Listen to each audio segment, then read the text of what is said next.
Welcome to Lanka today news. இது இன்றைய உலக செய்திகளின் தொகுப்பு. முதலில் தலைப்புச் செய்திகள். ஜப்பானில் பாரிய பூகம்பம், சுனாமி எச்சரிக்கை விடுப்பு. வெளிநாடொன்றில் கப்பல் மூழ்கியதில் 100க்கும் மேற்பட்டோர் மாயம். இந்தியாவில் 10 ஆண்டுகளுக்கு மேல் சட்டவிரோதமாக வாழ்ந்த நைஜீரியர் நாடு கடத்திய அதிகாரிகள். தவறான முகவரிக்கு சென்ற வீட்டு பணிப்பெண் சுட்டுக்கொலை. கேளிக்கை விடுதிக்குள் புகுந்த கார், 4 பேர் பலி. வாசனை திரவிய சேமிப்பு கிடங்கில் பயங்கர தீ விபத்து, 6 பேர் பலி. வழிபாட்டு தலங்களை குறிவைத்த 2 பயங்கரவாதிகள், மரண தண்டனை நிறைவேற்றிய சவுதி. 69,000 கடந்த காசா மக்களின் உயிரிழப்பு. இனி விரிவான செய்திகள். துருக்கி நாட்டின் கொஹெலி மாகாணம் டிலோவசி நகரில் வாசனை திரவிய சேமிப்பு கிடங்கு காணப்படுகின்றது. இங்கிருந்து நகரின் பல்வேறு பகுதிகளில் உள்ள வணிக வளாகங்களுக்கு வாசனை திரவியம் விநியோகம் செய்யப்படுகிறது. இந்த நிலையில் வாசனை திரவிய சேமிப்பு கிடங்குகளில் நேற்று காலை பயங்கர தீ விபத்து ஏற்பட்டிருக்கின்றது. இந்த தீ விபத்தில் சேமிப்பு கிடங்கில் வேலை செய்து கொண்டிருந்த 6 பேர் உயிரிழந்ததாகவும் மேலும் 5 பேர் படுகாயமடைந்ததாகவும் தெரிவிக்கப்படுகின்றது. தகவல் அறிந்து விரைந்து சென்ற தீயணைப்பு துறையினர் சேமிப்பு கிடங்கில் பற்றி எரிந்த தீயை பல மணி நேரம் போராடி அணைத்திருக்கின்றனர். மேலும் காயமடைந்த 5 பேரை மீட்டு சிகிச்சைகளுக்காக அருகில் உள்ள மருத்துவமனையில் அனுமதித்திருக்கின்றனர். இந்த தீ விபத்துக்கான காரணம் குறித்து போலீசார் விசாரணை நடத்தி வருகின்றனர். அமெரிக்காவில் புளோரிடா தம்பா நகரில் உள்ள நெடுஞ்சாலை நேற்று அதிகாலை சட்டவிரோதமாக கார் பந்தயம் நடைபெற்றுள்ளது. இதை அறிந்த போலீசார் கார் பந்தயத்தில் ஈடுபட்டவர்களை தடுக்க முயற்சி செய்திருக்கின்றனர். அப்போது பந்தயத்தில் ஈடுபட்டவர்கள் காரை வேகமாக இயக்கியிருக்கின்றனர். இதனை அடுத்து பந்தயத்தில் ஈடுபட்டவர்களை போலீசாரும் காரில் துரத்தியிருக்கின்றனர். அப்போது 22 வயது இளைஞர் ஓட்டிய பந்தய கார் தம்பா நகரில் உள்ள கேளிக்கை விடுதிக்குள் புகுந்து விபத்துக்கு உள்ளாகியிருக்கின்றது. இந்த கோர விபத்தில் கேளிக்கை விடுதியில் நின்று கொண்டிருந்த 4 பேர் உடல் நசுங்கி உயிரிழந்திருக்கின்றனர். மேலும் 13 பேர் படுகாயமடைந்திருக்கின்றனர். விரைந்து சென்ற போலீசார் படுகாயமடைந்தவர்களை மீட்டு மருத்துவமனையில் அனுமதித்திருக்கின்றனர். மேலும் அதிவேகமாக காரை ஓட்டி விபத்தை ஏற்படுத்திய இளைஞரை கைது செய்து சிறையில் அடைத்திருக்கின்றனர்.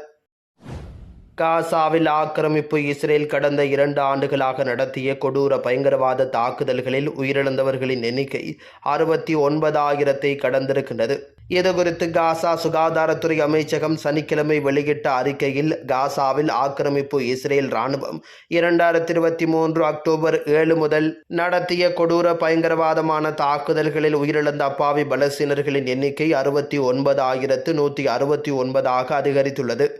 போர் நிறுத்தம் அறிவிக்கப்பட்ட பிறகு இஸ்ரேல் தாக்குதலில் சேதமடைந்த கட்டடங்களின் இடிபாடுகளில் இருந்து உடல்கள் மீட்கப்பட்டிருக்கின்றது. அடையாளம் தெரியாத உடல்கள் தற்பொழுது அடையாளம் கண்டறியப்பட்டது ஆகியவற்றால் உயிரிழப்பு எண்ணிக்கை அதிகரித்துள்ளது என்று அமைச்சகம் தெரிவித்திருக்கின்றது. முன்னதாக போர் நிறுத்த ஒப்பந்தத்தின் கீழ் ஒரு பிணை கைதியின் உடலை ஹமாஸ் வெள்ளிக்கிழமை ஒப்படைத்தது. அதனைத் தொடர்ந்து 15 பலஸ்தீனர்களின் உடல்களை இஸ்ரேல் சனிக்கிழமை திருப்பி அனுப்பி வைத்திருக்கிறது. இந்த பரிமாற்றம் அமெரிக்க அதிபரின் 20 அம்ச போர் நிறுத்த திட்டம் காசாவில் தொடர்ந்து முன்னெடுத்து செல்லப்படுவதை காட்டுவதாக கூறப்படுகின்றது. ஆனால் இஸ்ரேல் அந்த அமைதி பேச்சுவார்த்தையை மீறி காசாவில் சில இடங்களில் அடிக்கடி கொடூர தாக்குதல்களை நடத்தித்தான் வந்திருக்கின்றது.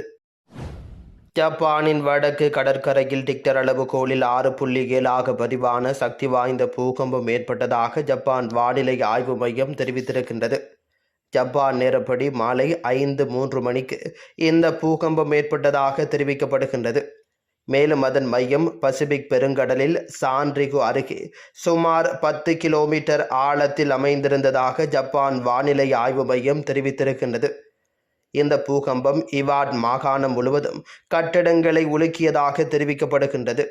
மேலும் 1 மீட்டர் உயரம் வரை சுனாமி எச்சரிக்கை விடுக்கப்பட்டதாக ஜப்பான் வானிலை ஆய்வு மையம் தெரிவித்திருக்கின்றது. இதேவேளை அந்தமான் மற்றும் நிக்கோபார் தீவுகளில் 6.1 டிக்டர் அளவுகோலில் வலுவான பூகம்பம் ஏற்பட்டதாக ஜெர்மன் புவியியல் ஆய்வு மையம் தெரிவித்திருக்கின்றது. 90 கிலோமீட்டர் ஆழத்தில் இந்த வலுவான பூகம்பம் ஏற்பட்டதாக அந்த ஆய்வு மையம் தெரிவித்திருக்கின்றது. அமெரிக்காவின் இந்தியானா மாநிலத்தில் தவறான முகவரிக்கு சென்ற வீட்டு பணிப்பெண் ஒருவரை வீட்டின் உரிமையாளர் சுட்டுக் கொன்ற சம்பவம் பெரும் அதிர்ச்சியை ஏற்படுத்தியுள்ளது. தற்போது அமெரிக்க அதிகாரிகள் சம்பவத்தில் குற்றச்சாட்டுகள் தாக்கல் செய்யப்படுவது தொடர்பில் விசாரணை நடத்தி வருகின்றனர். மாரியா புளோரிண்டா ரியோஸ் பெரெஸ் என்பவர் துப்பாக்கிச் சூட்டில் கொல்லப்பட்டிருக்கின்றார். இந்த சம்பவம் இந்தியானா போலீஸ் நகர புறநகர் பகுதியான விட்ஸ்டவுன் பகுதியில் நடைபெற்றுள்ளது. குறித்த பெண்ணும் அவரது கணவரும் வீட்டுக்குள் பிரவேசிக்க முயன்றதற்கான எந்தவித சான்றுகளும் இல்லை என தெரிவிக்கப்படுகிறது. எனினும் வீட்டின் உள்ளிருந்து துப்பாக்கிச் சூடு நடத்தப்பட்டதாக போலீசார் தெரிவிக்கின்றனர். குவாத்தமாலா வம்சாவளியைச் சேர்ந்த மரியா பெரெஸ் குவாட்டிமாலா 4 பிள்ளைகளின் தாய் என்பது குறிப்பிடத்தக்க விடயமாகும். போலீசார் வீட்டின் உரிமையாளரின் பெயரை போலீசார் இதுவரை வெளியிடவில்லை. தாய்லாந்து மலேசிய எல்லைக்கு அருகே ஞாயிற்றுக்கிழமை கப்பல் மூழ்கியதில் நூற்றுக்கணக்கானோர் காணாமல் போயிருக்கின்றனர். 10 பேர் உயிரோடும் ஒருவர் சடலமாகவும் மீட்கப்பட்டதாக மலேசிய கடல்துறை ஆணையகம் தெரிவித்திருக்கின்றது. மியன்மாரின் புத்திடாவுங்கிலிருந்து சுமார் 300 குடியேறிகளுடன் புறப்பட்ட படகு மூழ்கிய 3 நாட்களுக்கு பிறகு இந்த சம்பவம் வெளி உலகுக்கு தெரிய வந்திருக்கின்றது. மேலும் பலர் கண்டுபிடிக்கப்படலாம் என்று வடக்கு மலேசிய மாநிலங்களான கெடா மற்றும் பெர்லிஸின் கடல்துறை ஆணையத்தின் பணிப்பாளர் முதல் அட்மிரல் ரோம்லி முஸ்தபா தெரிவித்திருக்கின்றார். உயிர் பிழைத்தவர்களில் 3 பேர் மியன்மாரைச் சேர்ந்த ஆண்கள் என்றும் 2 ரோஹிங்கிய ஆண்கள், ஒரு பங்களாதேஷ் ஆடவர் என தெரிவிக்கப்படுகிறது. ஒரு சடலம் ரோஹிங்கிய பெண்ணுடையது என்று கெடா காவல்துறை தலைவர் அட்ஸ்லி அபுசாவை மேற்கோள் காட்டி பெர்னாமா ஊடகம் குறிப்பிட்டுள்ளது. மியன்மாரில் சிறுபான்மையினரான முஸ்லிம்கள் அந்த நாட்டிலிருந்து வெளியேறுவது வழக்கமாக நடைபெற்று வருகிறது. மலேசியாவை நோக்கி பெரிய கப்பலில் அகதிகள் புறப்பட்டிருக்கின்றனர். எல்லையை நெருங்கியதும் அதிகாரிகள் கண்டுபிடிக்கப்படாமல் இருப்பதற்காக 3 சிறிய படகுகளுக்கு மாறவர்களுக்கு அறிவுறுத்தப்பட்டிருக்கின்றது. ஒவ்வொரு படகுகளிலும் சுமார் 100 பேர் ஏற்றப்பட்டிருந்தனர் என்று திரு அட்லியை சுட்டிக்காட்டி ஊடகம் தெரிவித்திருக்கிறது. இந்தியாவில் சட்டவிரோதமாக வசித்து வந்த நைஜீரிய நாட்டவர் வெற்றிகரமாக நாடு கடத்தப்பட்டுள்ளார். நைஜீரியாவின் இமோ மாநிலத்தைச் சேர்ந்த ஜான் கென்னடி சுக்குமேகா ஒகோரோ என்ற 43 வயது நபர் 10 ஆண்டுகளுக்கு மேலாக இந்தியாவில் சட்டவிரோதமாக வசித்து வந்த நிலையில் அவர் வெற்றிகரமாக நாடு கடத்தப்பட்டுள்ளார். வெளிநாட்டினர் பிராந்திய பதிவு அலுவலகத்துடன் இணைந்து ஹைதராபாத் போதைப்பொருள் அமலாக்க பிரிவு சட்டவிரோத நடவடிக்கையில் ஈடுபடும் வெளிநாட்டவர்களை இலக்காக கொண்டு நடத்திய நடவடிக்கையின் ஒரு பகுதியாக இந்த நாடு கடத்தல் செய்யப்பட்டிருக்கின்றது. சுக்குமேகா ஒகோரோ கடந்த 2012ஆம் ஆண்டு வணிக விசா மூலம் முதல் முறையாக இந்தியாவில் உள்ள மும்பைக்கு வருகை தந்துள்ளார். போலீசார் நடத்திய விசாரணையில் அவரது விசா காலம் நிறைவடைந்து பல ஆண்டுகள் ஆகியிருப்பது கண்டுபிடிக்கப்பட்டிருக்கின்றது.